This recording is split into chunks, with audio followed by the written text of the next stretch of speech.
हरिओम।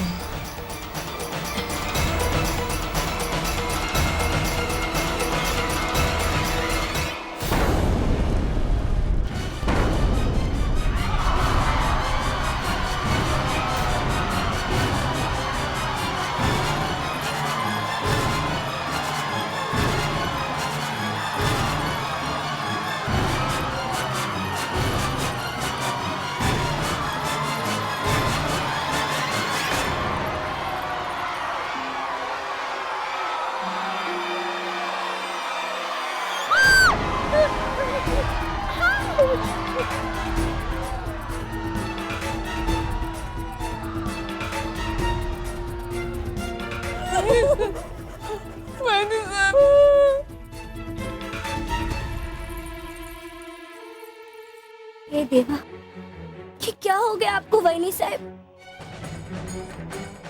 ये तो पुण्य का काम कर रही थी और आपने, ये अच्छा नहीं हुआ आपके साथ वैनी साहब। हे देवा, कष्ट हो रहा है ना? हाँ?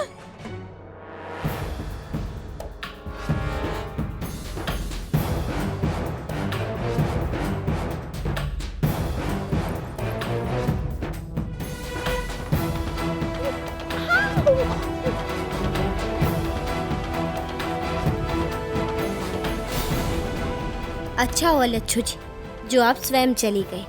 हमें विश्वास है अब आप दिखेंगे तक नहीं यहाँ।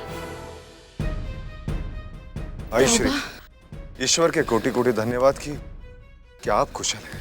हम तो कुशल हैं रावबा, परंतु महारानी के अजीब से व्यवहार से हम शंकित हो गए थे। इसलिए हम महारानी से केवल एक ही प्रश्न पूछना चाहते हैं। महारानी, आपने रावबा पर चाकू क्यों लगाया?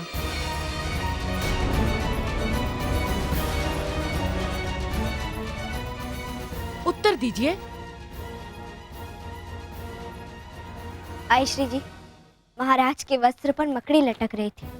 अब उसे हटाने के लिए हमें कुछ मिला नहीं, तो वही फल काटने वाला चाकू उठा लिया और जब उसे हटाने गए तो हमारे हटाने से पहले ही वो मकड़ी भाग गई थी। आयुषी जी, आपको तो हमारी मनोजीत को धन्यवाद कहना चाहिए।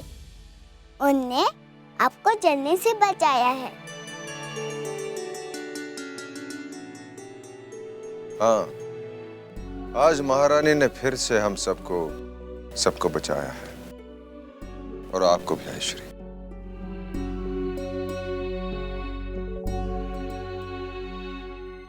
परंतु जान बचने से महत्वपूर्ण यह है कि यह दुर्घटना हुई कैसे। षड्यंत्रों के कड़ी में हमें और एक षड्यंत्र जुड़ते हुए नजर आ रहा है। रघुनाथ, इतने सावधानी के पश्चात भी ऐसे घटना का घटना हमारे प्रशासन की निष्क्रियता का प्रदर्शन करता है। क्षमा करें महाराज, यह स्थान और समय चर्चा के लिए अनुकूल नहीं है। मेरा आपसे नम्र निवेदन कि हमें यहाँ से प्रस्थान करना चाहिए। मैं आपको वचन देता हूँ कि मैं इस पूरे षड्यंत्र के तह तक जाऊंगा और दोषी को आपके सम्मुख प्रस्तुत करूंगा।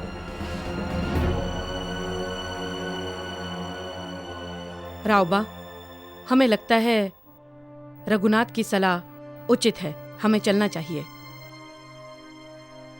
आप ठीक कह रही हैं आयुश्री। आइए महाराज।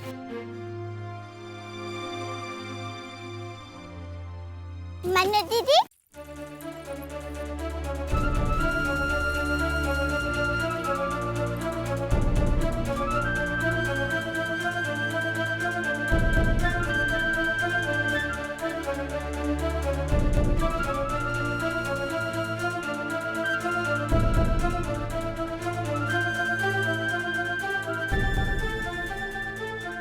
हमारी मनु दीदी आ गई। हमारी मनु दीदी आ गई।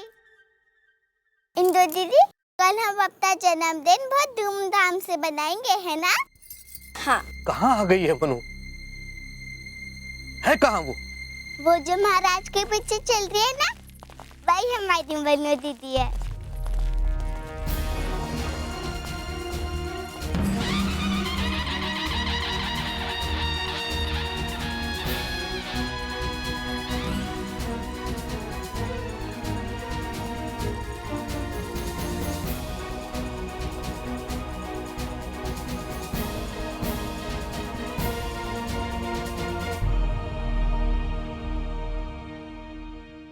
महाराज, इतनी अड़चनों और विपदाओं के पश्चात पूजा संपन्न हुई है।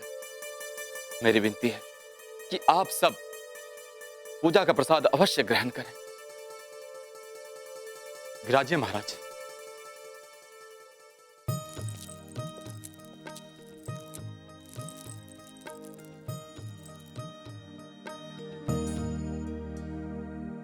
महारानी, आप अपना स्थान ग्रहण कीजिए। महाराज, हम बाबा से भेंट करके शीघ्र ही आते हैं, आज्ञा दीजिए। अवश्य महारानी, आप शीघ्र लौटिए।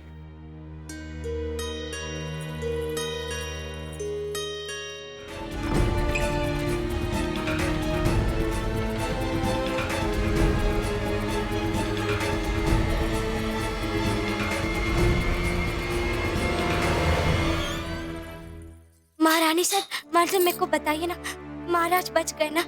वो कुशल तो है ना? और वो दुष्टों की योजना सफल तो नहीं हुई ना? बताइए ना महाराज सर, बताइए ना, बताइए ना। शांत हो जाओ पहले। महाराज कुशल है। और उन चुड़ैलों का क्या हुआ? जो लोग दूसरों के लिए गड्ढे खोदते हैं, वो खुद ही गड्ढे में गिर जाते हैं। महाराज को जलाने की योजना थी उनकी, खुद ही झुलस गए। हे दाता, तूने तो चमत्कार कर दिया। धन्यवाद दाता, धन्यवाद।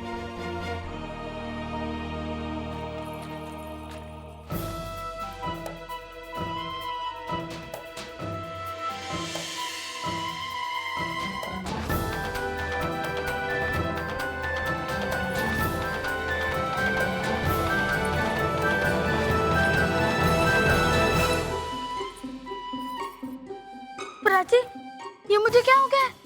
मुझे तो यहाँ दो मनु दिखाई दे रही है। नहीं इंदु दीदी, ये जो खड़ी है ना, वही हमारी मनु दीदी है बस। मनु महल से तो झलकारी महाराज के साथ निकली थी, फिर अचानक झलकारी की जगह मनु कैसे आ गई? हम बताते हैं। हम प्राची और सुंदर काशी गणेश मंदिर के प्रवेश द्वार पे गए थे। जिस भी द्वार पर जाते, वहाँ महल के पहरेदार तो थे ही साथ मार्शल के सार्जेंट भी पहरा दे रहे थे। हमारे अंदर जाने का हर प्रयास असफल रहा। तभी मोतीबाई जी आई। सुंदर, एक काम करो, तुम इसे जल्दी से जाकर पहन लो। मलिका आलिया, आप काशी और प्राची को लेकर गणेश मंदिर की ओर जाइए, जब तक मैं और सुंदर मार्शल की ओर जाते हैं।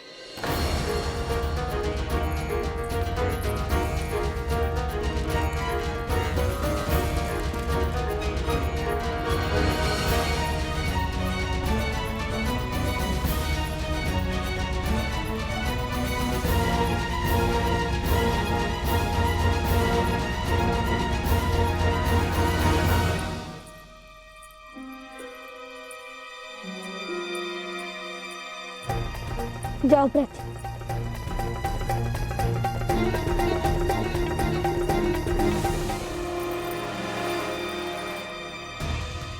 हे भगवान! दादा, तुमने सारा दूध हमारे वस्त्र पर गिरा दिया। माफ करना मनु दीदी, भूल हो गई। जाओ यहाँ से। सारा वस्त्र गंदा कर दिया। आयशा देखेंगे तो कहेंगे कि शुभ कार्य में दूध गिरना अशुभ होता है। चलिए, साफ कीजिए कपड़े।